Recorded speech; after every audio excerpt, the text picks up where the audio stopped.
The only difference is the arena location is actually on the far right side of a road instead of the far left side in this level. There's the key. We get our final password, which will actually take us to the final arena battle. However, if you do put that password in, you actually have the default amount of items, and because of that, you won't have enough crossbows in order to actually defeat the boss at the end. So, it's pretty much a worthless password because you won't be able to actually beat the game using it. In this level, like I said, there's going to be no way in order to complete it without losing at least one life, because you're going to lose at least one life to running out of fuel. If you want to attempt it at least, head right towards the exit right away. It's a very long and winding path to even get to the exit. You're going to burn a lot of fuel just getting there. So head there first, and then there's plenty of opening pits right near the exit, so you can use them to your advantage to try to draw the cars in order to make them fall into the pits right near the exit. So in case you get really lucky and a lot of them spawn really quickly, you can knock them all in. If you do defeat all the cars before running out of fuel, you'll be right there at the exit to try to attempt to beat it.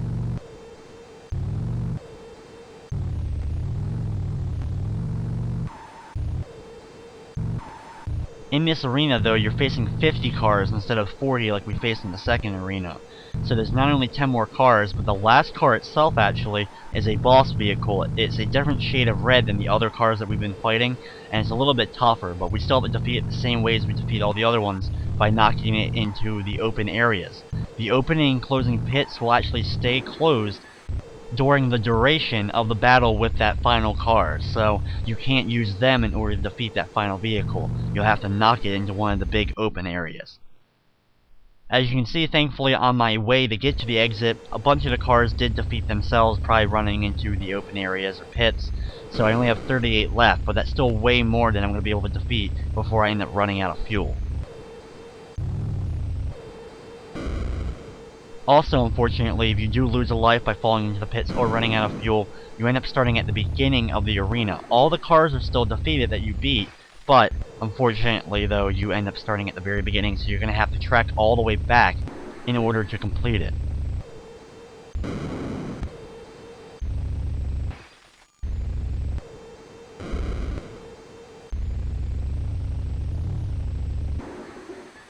Despite the fact that there is 10 more vehicles, they don't get any tougher, thankfully. They're still just as stupid with their AI, so most of the time they're going to kill themselves, so you can take it pretty much easy. The only bad points, of course, are going to be losing that life to the fuel, as well as the fact that you're going to have to travel all the way back here. Just the fact of losing fuel and losing a life is very annoying, especially when there's no way to gain extra fuel while in these stages. It would have been nice if the creators of the game at least gave us one or two little things of fuel throughout these arena stages so that we could get at least some fuel back so that we can actually complete the game without losing a life.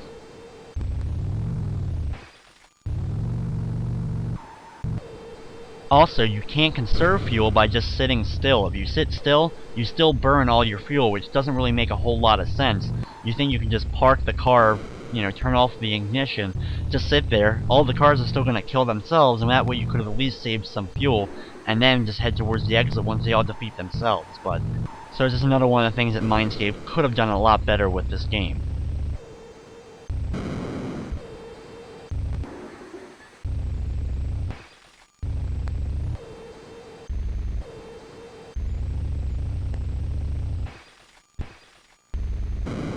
At any random time, like I said before, you can check to see how many vehicles are left, as I'm just trying to see how many I have left, but I'm going to end up losing a life any second now because my energy gauge is already at the very bottom, and I still have a few cars left to defeat.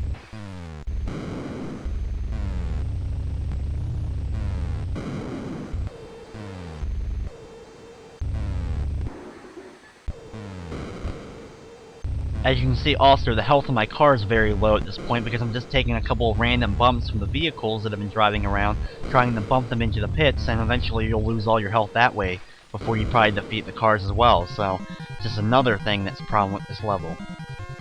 When you do lose a life, they tell you why you lost a life, whether you blew up or you ran out of fuel, then tells you how many enemies are left in the arena, and then how many lives you have left as well.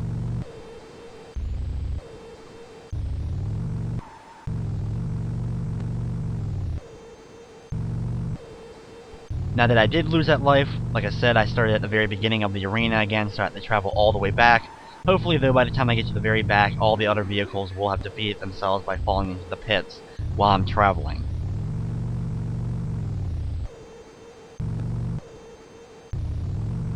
If you see a different shade of red car, you know that you've actually defeated all but one, and then it's just you versus it. You'll also notice that the car has spawned or not if the opening and closing pits have just decided to stay closed altogether.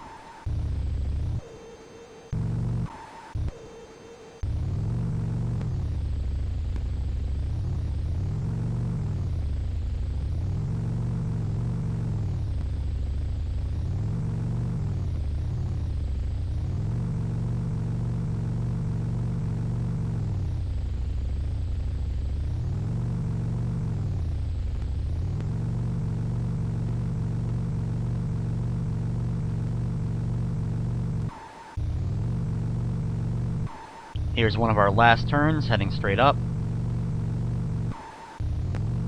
And there is the final vehicle. As you can see, it's a different color red. Just bump it a few times, you should be able to knock it off the road into the pits. And now we can finally head towards the exits. Though be careful, all the opening and closing pits decide to start opening and closing once again, once that final car has been defeated. So now it's time for the final boss battle of the game. This is probably the worst controlling part of the whole game. You can actually hold in the button to actually duck if you hit down while holding the button, or jump. As far as I've been able to tell, ducking does not avoid the crossbows from the enemies, so that ends up being pretty worthless. And if you jump straight up and he's continuing to fire, you're just going to end up landing on the crossbow bolts. So it's best just to keep moving up and down. Be very careful because you can fall off the edges on the top and bottom.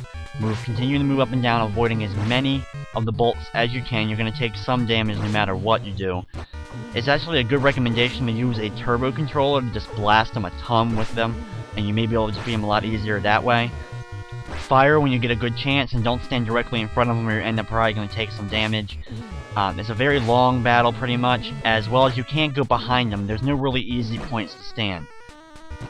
Once though you have fired all the shots necessary, you'll defeat him, he'll fall over, and here is your ending that you're rewarded with. After doing all that repetitive gameplay, you finally complete this game, and all you get is a very annoying song playing over and over again, which is only like 2 seconds long, looping non-stop, one sentence of text, and a very terribly pixelated picture of your vehicle. And that's it. Once you press the button, you go back to the title screen to start it all over again. Just another disappointment of a licensed movie game. And with that, that's going to wrap up another edition of Play It Through. I'd like to thank you for watching, and of course, I hope you enjoyed.